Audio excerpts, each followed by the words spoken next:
hit my head, so I didn't get into a fight. I actually hit my head on something.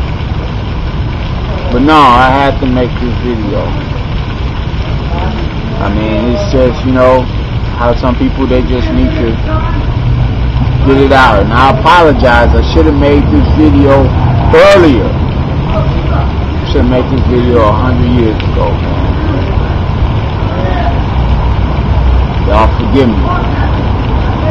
But bear with me, because I'm going to be going through some stuff, alright?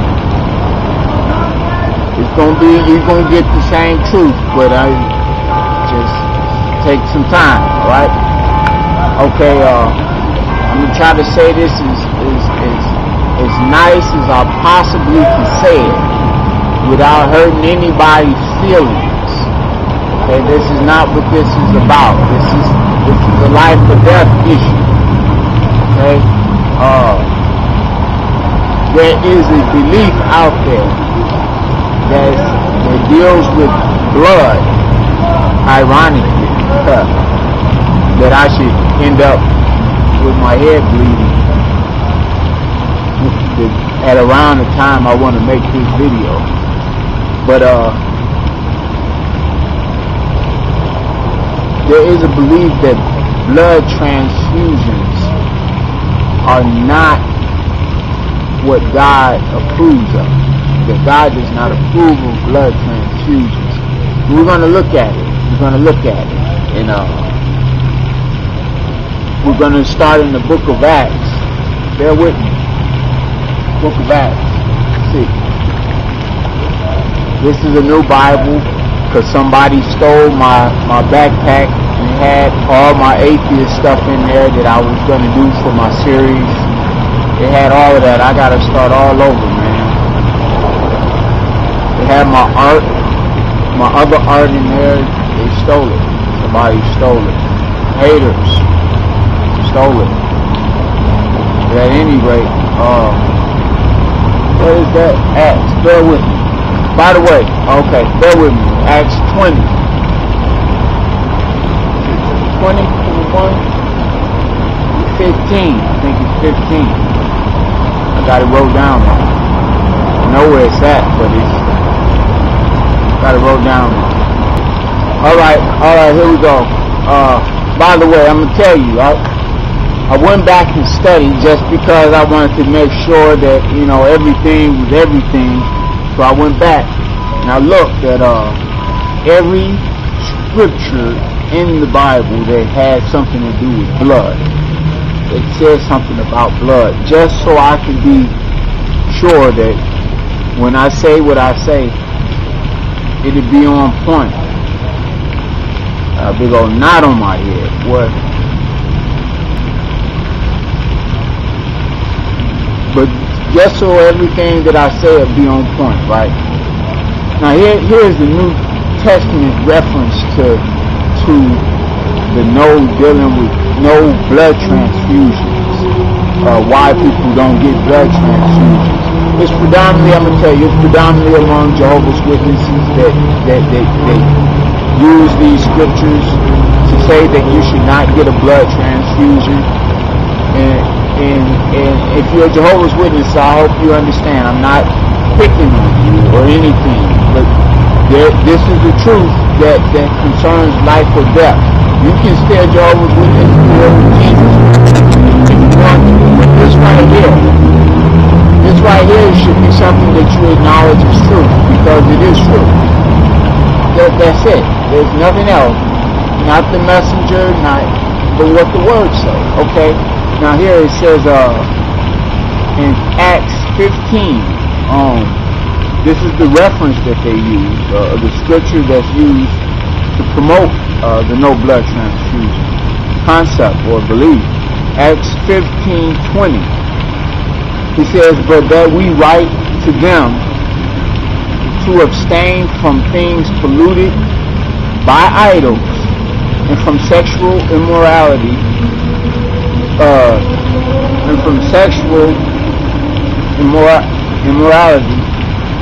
from things strangled, and from blood. You know, some people debate about the things strangled, but that's not the topic here. The topic is blood. It says, and from blood. Now, to put this in context, you know what I'm saying? You have to read the whole thing. If you go back to the beginning of the chapter, it states, and certain men came down from, I just got this, like I said, this is the New King James Version. Okay? It say, and certain men came down from Judea and taught the brethren, unless you are circumcised according to the customs of Moses, you cannot be saved. So this is the discrepancy between Paul and the brethren in Judea. It says, therefore, when Paul and Barnabas had no small dissension and dispute with them, they determined that Paul and Barnabas and certain other of them should go up to Jerusalem to the apostles and elders about this question. What's the question? Should they be circumcised according to the customs of Moses? I mean, this is clear. And everywhere else you go, that you'll find that the discussion was, should they keep this aspect of the law of Moses? So in order to understand what it's referring to in relationship to the law of Moses, you will have to go as it relates to blood. You will have to go and find what Moses wrote about blood. You cannot make up a definition for what it says when it says, and from things strangled and from blood, because there is a clear definition in the law of Moses of what that stands for. So, let me, like I say, give me a minute. We're going to go over to what Moses said about blood. I turned my head up, boy. Anyway, alright, we're in Leviticus 17. There's a bunch of places in there, but they all primarily say the exact same thing. Okay? They all primarily say the exact same thing. Jehovah did not change what he said in one place to something else in another. They all say the exact same thing. He says, we're in 17 verse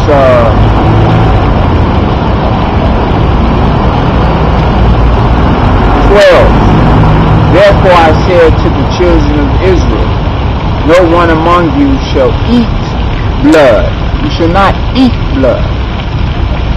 Nor shall any stranger who dwells among you eat blood. So nobody should eat blood. A blood transfusion is not eating blood. Do you understand? I'm hoping you comprehend this. Okay? When you eat something, it mixes with your saliva, and it further goes into a breaking down process within your body. The digestive system processes. A blood transfusion is when they stick a line of blood into to an IV and feed blood into your system. It is not the same thing. It does not work at all in the same way. If you tried to feed somebody food through an IV through one of their blood vessels, I think that would kill you. In other words, blood transfusing blood is not eating blood in any way. I'm hoping you understand that. That is not eating blood. Furthermore, it's not hard and if my tone seems rough, I'm trying to say it where you can hear me. I'm making sure that you can hear me clearly, so I don't have to do special work with my camera or the software so that you have to hear me. But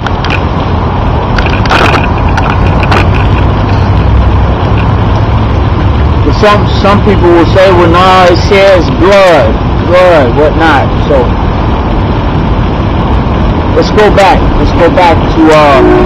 Acts 15. Let's go back to Acts. All right.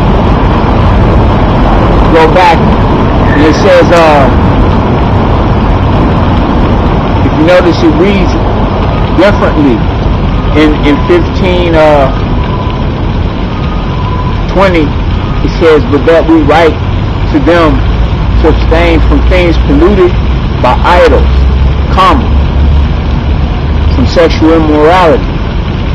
But if you go over to where it shows what they actually sent to them, it says in verse 29 that they abstain from things offered to idols. That's like food offerings. You can go back and do your research to that. And from blood.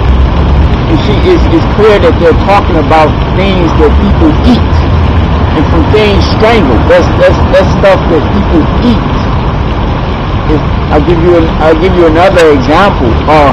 John the Baptist wore leather and camel's fur. Okay? Even if God permitted the eating of something, it did not mean that you could not use it for other purposes. In fact, if you go back to the law, it says you can use the swine for anything else, but you cannot eat it. You see what I'm saying? There's a distinction of what he says not to eat and what he says you can use for something else. This is a clear teaching in the book, and I think I'm gonna close it in right there.